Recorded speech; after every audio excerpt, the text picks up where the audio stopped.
자식의 목소리에 일희일비하지 않고 홀로 서는 법을 배울 때 당신은 비로소 세상에서 가장 아름다운 어른으로 빛나게 될 것입니다. 그 차가운 적막함이 숨을 조여오는 기분을 느껴보신 적 있나요? 평생을 함께할 줄 알았던 짝이 떠나고 나면 세상에 나 혼자 덩그러니 남겨진 것 같아 눈물만 흐르곤 합니다. 며칠 전이었습니다. 우리 동네에서 참 밝고 고우셨던 69세 김희자 씨가 사별 후 처음 맞이하는 겨울, 길에서 저와 마주쳤습니다. 그런데 희자 씨의 안색이 너무도 파리했습니다. 조심스레 안부를 묻자 희자 씨는 떨리는 목소리로 속마음을 꺼내놓으셨습니다. 선생님, 제가 어제 저녁에 혼자 밥을 차려 먹다가 갑자기 숟가락을 놓아버렸습니다. 식탁 건너편 남편이 앉아있던 빈자리를 보는데 갑자기 숨이 턱 막히면서 눈물이 밥그릇에 뚝뚝 떨어지더라고요. 나 이제 어떻게 살지? 나만 두고 가면 어떡해 싶어서 밤새 꺽꺽 울다가 잠도 한숨 못 잤습니다. 세상에 나 혼자만 버려진 것 같아 심장이 벌렁거리고 무서워서 죽을 것만 같아요. 희자 씨의 사연을 들으며 제 마음도 함께 미어졌습니다. 평생을 우리로 살다가 갑자기 나로 남겨졌을 때 그 상실감과 외로움은 말로 다 할 수 없는 피눈물입니다. 하지만 여러분 기억하셔야 합니다. 그 외로움에 잠식되어 나 자신을 놓아버리면 먼저 간 사람도 하늘에서 피눈물을 흘릴 것입니다. 그 시린 마음을 딛고 일어나야 합니다. 혼자라는 것은 결코 초라한 것이 아니라 비로소 나 자신과 진하게 만나는 가장 당당한 시간이기 때문입니다. 오늘 이 영상을 끝까지 보시면 여러분도 김희자 씨처럼 외로움에 무너지지 않고 품격 있게 홀로 서서 인생 최고의 전성기를 맞이하는 법을 배우실 수 있습니다. 구독과 좋아요 눌러주시면 인간의 본성을 꿰뚫고 마음의 평화를 찾는 지혜를 계속 시청하실 수 있습니다. 이제 남은 인생, 슬픔에 갇혀 허비하지 마십시오. 당신의 영혼을 다시 훨훨 날게 해줄 그 비밀을 지금 바로 공개합니다. 얼마 전 71세 박수님 씨는 남편을 떠나보내고 한동안 극심한 우울증에 시달렸습니다. 집안에 있으면 남편의 숨결이 느껴지는 것 같아 괴로웠고 혼자 있는 시간을 견딜 수 없어 자식들에게 매달리기 시작했습니다. 엄마 너무 외롭다. 너희라도 자주 와라 하며 자식들의 전화를 붙들고 하소연을 늘어놓았죠. 하지만 자식들도 각자의 삶이 바쁘다 보니 어느 순간부터 엄마의 전화를 부담스러워하기 시작했습니다. 며느리의 짧은 대답에 수님 씨는 가슴에 대못이 박힌 듯 속이 쓰렸고 내 자식들 다 소용없구나 싶어 밤마다 이불을 뒤집어 쓰고 울었습니다. 수님 씨는 어느 날 김희자 씨를 만나 이런 아픔을 털어놓았습니다.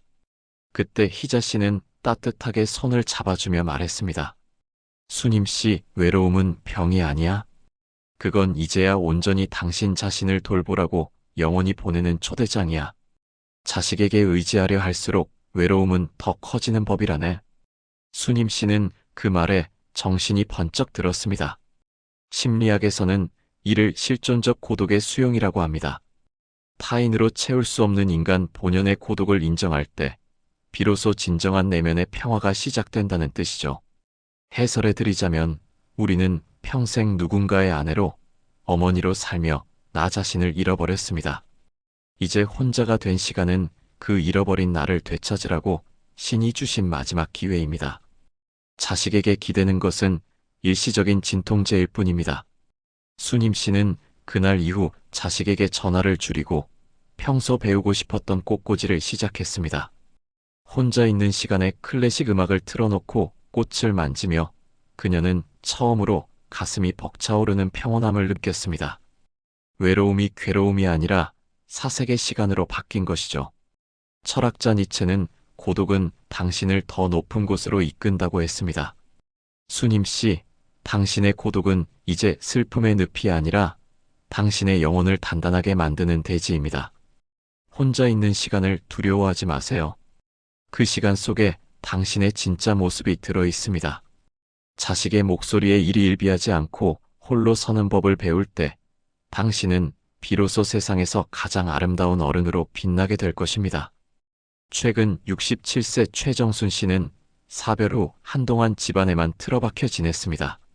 누가 창밖을 내다보는 것도 싫고 동네 사람들의 동정 섞인 눈빛은 더더욱 견디기 힘들었죠. 정순 씨, 혼자라 얼마나 힘들겠어라는 말 한마디에도 가슴이 난도질 당하는 기분이었습니다. 자물쇠를 꼭 채운 마음의 문은 열릴 기미가 보이지 않았고 정순 씨의 일상은 잿빛 어둠 속에 갇혀 있었습니다. 그러던 어느 날 정순 씨는 너무 답답한 나머지 무작정 시장통에 있는 작은 카페에 들어갔습니다. 그곳에서 우연히 옆자리에 앉은 노년의 여성과 소소한 대화를 나누게 되었습니다. 오늘 햇살이 참 좋네요. 그 집 붕어빵이 참 맛있더라고요. 같은 아주 일상적인 이야기들이었죠. 그런데 신기하게도 그 가벼운 대화를 나누는 동안 정순 씨의 굳어있던 심장이 조금씩 녹아내리는 기분이 들었습니다. 집으로 돌아오는 길 정순 씨는 훨씬 가벼워진 마음으로 시장의 풍경을 바라볼 수 있었습니다. 심리학적으로 보면 인간은 사회적 연결감을 통해 정서적 안정을 얻습니다. 하지만 사별 후에는 그 연결이 끊겼다는 공포 때문에 오히려 더 고립되려 하죠.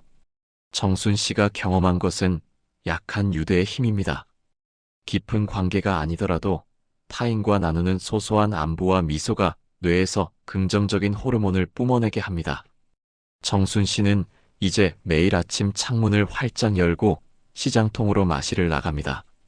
대단한 약속이 없어도 지나가는 상인과 눈인사를 나누는 것만으로도 살아있음을 느낍니다. 철학자 아리스토텔레스는 인간은 사회적 동물이다라고 했습니다. 정순 씨, 당신의 슬픔을 억지로 감출 필요는 없지만 세상과 담을 쌓지는 마세요. 마음의 자물쇠를 조금만 늦추고 창문만 열어도 따뜻한 햇살이 들어옵니다. 얍삽한 동정이 무서워 숨지 마세요. 시장통의 떠들썩함 속에 당신의 자리를 마련해 보세요. 소소한 대화와 인사가 당신의 노후를 다시 활기차게 숨쉬게 할 마법의 약이 될 것입니다. 와, 엄마 솜씨 대단해요. 우리 엄마 요새 바쁘시네 하며 대화가 활기를 띠기 시작했습니다. 아내가 떠난 뒤 혼자 남겨진 만석 씨는 가장 먼저 끼니 문제가 닥쳤습니다. 처음에는 자식들이 보내주는 밑반찬에 대충 찬물에 밥 말아 먹거나 냄비채로 라면을 끓여 먹으며 끼니를 때웠죠. 싱크대에는 설거지 거리가 산더미처럼 쌓였고 만석 씨의 몰골은 나날이 초라해졌습니다. 나 혼자 먹자고 뭘 하겠나 싶은 마음에 자존감은 바닥을 쳤고 몸도 나날이 야위어 갔습니다. 그러다 어느 날 거울 속에 비친 자신의 초라한 모습을 본 만석 씨는 정신이 번쩍 들었습니다. 이렇게 살다가는 아내 만나러 갈 때 면목이 없겠구나 싶었죠. 그는 시장에 가서 평소 아내가 좋아하던 예쁜 그릇을 하나 샀습니다. 그리고 유튜브를 보며 서툴게나마 된장찌개를 끓이고 생선을 구웠습니다. 딱 1인분이지만 예쁜 그릇에 정갈하게 담아 식탁에 올렸습니다. 그 밥상을 마주하는 순간 만석 씨는 누군가에게 대접받는 듯한 기분이 들며 코끝이 찡해졌습니다. 나 자신을 대접하기 시작하자 삶의 의욕이 솟아나기 시작한 겁니다. 해설해 드리자면 식사는 단순히 영양을 섭취하는 행위가 아니라 자아를 존중하는 의식입니다. 특히 혼자 사는 노년에게 대충 먹는 버릇은 자존감을 갉아먹는 가장 큰 적입니다. 만석 씨처럼 정성스럽게 1인분의 밥상을 차리는 행위는 나는 여전히 소중한 사람이다라는 자기 선언과 같습니다. 심리학에서는 이를 자기 돌봄의 효능감이라고 합니다. 내가 나를 귀하게 여길 때 우울함은 발붙일 곳을 잃게 됩니다. 철학자 칸트는 자신을 수단으로 대하지 말고 목적으로 대하라고 했습니다. 만석 씨, 당신의 정성스러운 밥상은 당신의 영혼을 먹여 살리는 성찬입니다.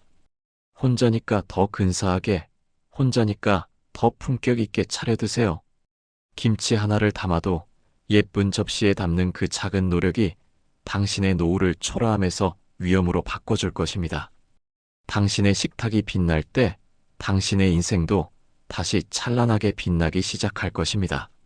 70세 이태수 씨는 사별 후 자식들에게 전화할 때마다 버릇처럼 엄마는 외로워 죽겠다. 너희가 안 오니 집이 무덤 같다는 하소연을 늘어놓았습니다. 자식들의 관심을 끌기 위한 서글픈 방식이었지만 돌아오는 것은 엄마, 우리도 힘들어라는 짜증 섞인 대답뿐이었죠. 태수 씨는 전화를 끊고 나면 더 큰 서운함과 자괴감에 휩싸여 가슴을 쥐어뜯으며 울었습니다. 내가 이렇게 비참해져야 하나 싶어 밤잠을 설친 날이 한두 번이 아니었습니다. 태수 씨는 김희자 씨의 조언을 듣고 말투를 완전히 바꾸기로 했습니다. 하소연 대신 자신의 일상을 공유하기 시작한 것이죠. 스마트폰 사진 배우기 수업에 등록한 태수 씨는 직접 찍은 꽃사진이나 풍경 사진을 단체 대화방에 올리며 말했습니다. 얘들아, 오늘 엄마가 찍은 사진인데 어떠니? 이 꽃이 꼭 너희 웃는 모습 같아서 기분이 참 좋구나. 외롭다는 말 한마디 없이 자신의 즐거움을 전하자 자식들의 반응이 180도 달라졌습니다. 와, 엄마 솜씨 대단해요. 우리 엄마 요새 바쁘시네 하며 대화가 활기를 띠기 시작했습니다. 심리학적으로 보면 부정적인 하소연은 상대방에게 정서적 에너지를 빼앗는 감정 갈취가 될 수 있습니다. 하지만 이태수 씨처럼 긍정적인 경험을 공유하는 것은 대인관계의 촉매제가 됩니다. 자식들은 이제 엄마를 위로해야 할 대상이 아니라 함께 즐거움을 나눌 동반자로 여기게 되었습니다. 태수 씨는 더 이상 보고 싶다며 매달리지 않습니다. 자신의 일상을 풍성하게 채우자 자식들이 먼저 엄마 이번 주말에 꽃구경 가요라고 안달이 나서 전화를 걸어옵니다. 철학자 스피노자는 기쁨은 인간이 더 큰 완성을 향해 나아가는 과정이다라고 했습니다. 태수 씨, 당신의 사진 한 장은 당신이 슬픔을 딛고 완성을 향해 가고 있다는 증거입니다. 하소연의 말투를 버리고 공유의 말투를 선택하세요. 당신이 당신의 삶을 즐길 때 세상은 당신을 돕기 위해 달려올 것입니다. 품격 있게 홀로 서는 비결은 자식의 관심을 구걸하는 것이 아니라 당신의 행복한 기운으로 자식을 끌어당기는 데 있습니다. 오늘 우리 70세 넘어 혼자가 되었을 때 외로움에 무너지지 않고 품격 있게 홀로 서는 법에 대해 긴 이야기 나눴습니다. 선생님들, 혼자 된 집안의 정적은 당신을 벌주기 위한 것이 아닙니다.